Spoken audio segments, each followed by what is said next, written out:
will forever live in infamy. Today is the only day I have witnessed a man being convicted for mere buffering, for what he said from his mouth, not what he did with his own hands.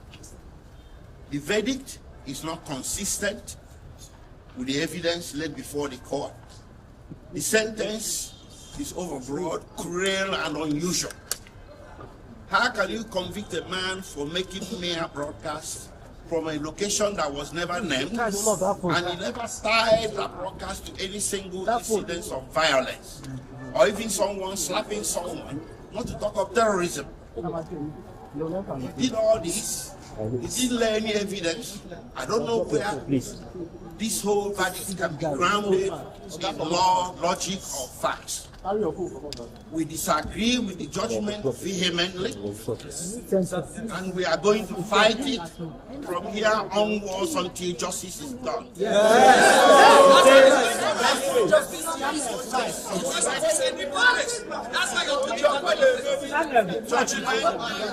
Judgment, politics is based on some tribal, primordial sentiments.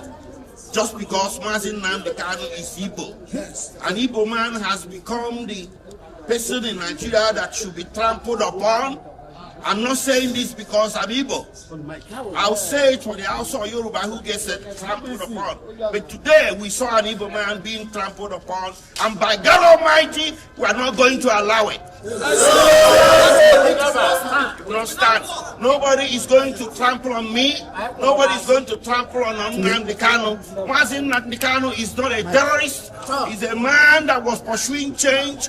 To pursue a separate nation of yours is not a crime. So in Nigeria today, if somebody says don't be silly, you get convicted. Nnamdi Kanu may broadcast, and so what?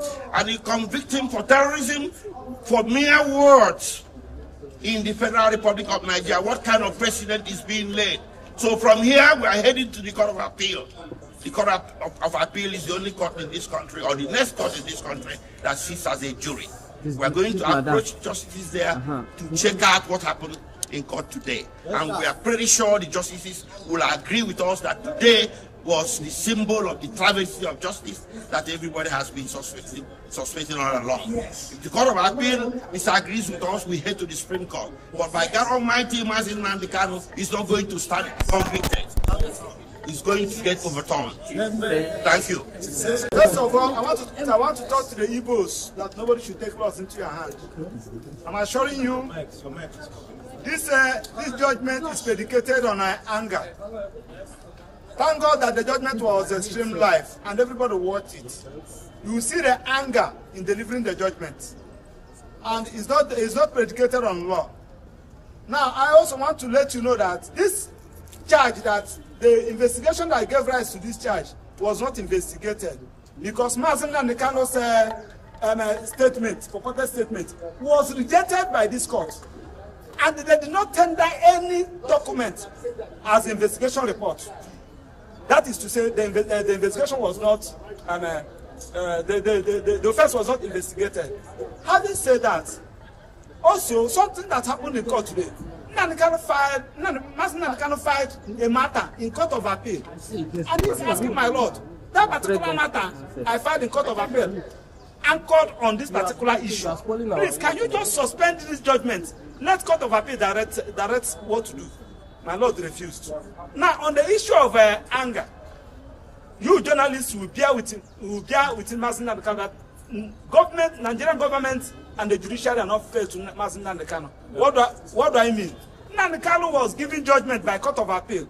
Federal government refused to comply with that judgment given by Court of Appeal until after 8 days before the appeal against it. When we get to the Supreme Court directed the prosecution what to do. Amend this particular charge. Nnamdi Kanu was saying that, please, can you amend this charge?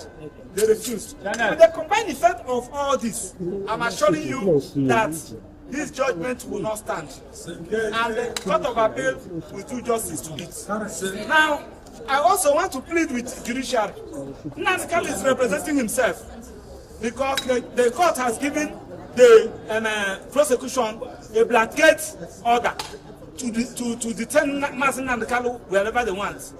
They should detain Nnamdi Kalu where we have access to file his appeal, because he has 90 days to file his appeal. And the judge said that the judgment will be ready in the next 15 minutes. And also enjoy the media. We have the record of proceedings from the day the matter came to this till today. I want you to check the record of proceedings and evidence tendered, reconcile it with the judgment.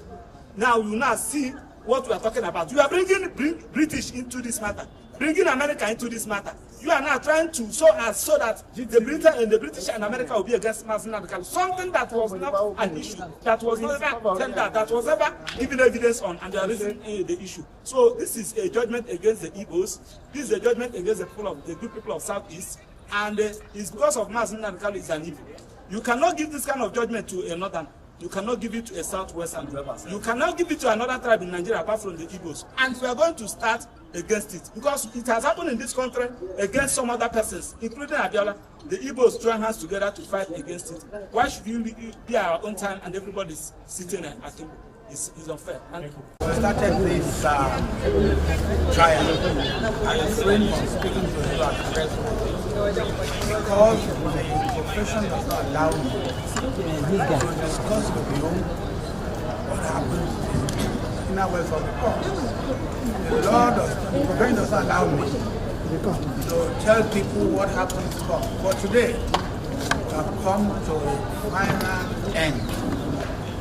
This guy, your head is inside now. Bend down small. And therefore, his head is entering now. The head is inside the shop. I one way or the other appreciate the judiciary.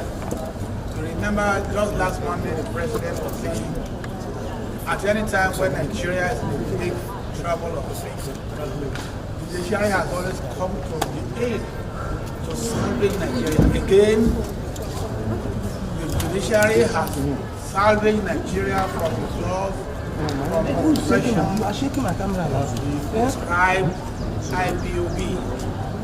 The court has also pronounced death sentence on Eastern Security Network, which was the military wing, IPOB. Today, God has brought an end to injustice, oppression, suffered by our brothers and sisters from the eastern states of Nigeria. They will not be able to sleep with their two eyes closed. What is important is that every Nigerian must consider issue of security as his personal business. When you look away, when you compromise, or when you show fear, you are encouraging the miscreants, the vandals, the criminals, the terrorists to fester. This issue ought not to have festered for that long. Nigeria is our own country. We have no other country we can call our own. Secondly, it is our responsibility as Nigerians to help the government by way of information, to have during the trial information concerning how several heads of human beings were used to bury somebody who is a criminal. So just because people are afraid, we all must be courageous enough to confront terrorism, criminality, and all sort of things. I know that, political insinuations or perspective will be put to this matter. I was in court in there when somebody was saying, oh, Yoruba, oh, Hausa, oh, Igbo. We are all Nigerians. We must love one another. We must not compromise the security of the country on the basis of those primordial sentiments. So I congratulate Nigeria today for seeing the end of this, and let it be a warning to those who may think they are bigger than Nigeria. Nigeria is bigger than every one of us. The law is bigger than every one of us. And the law will take its course to deal with miscreants, to deal with terrorists, to deal with criminals. You know, all of us are victims when we keep quiet.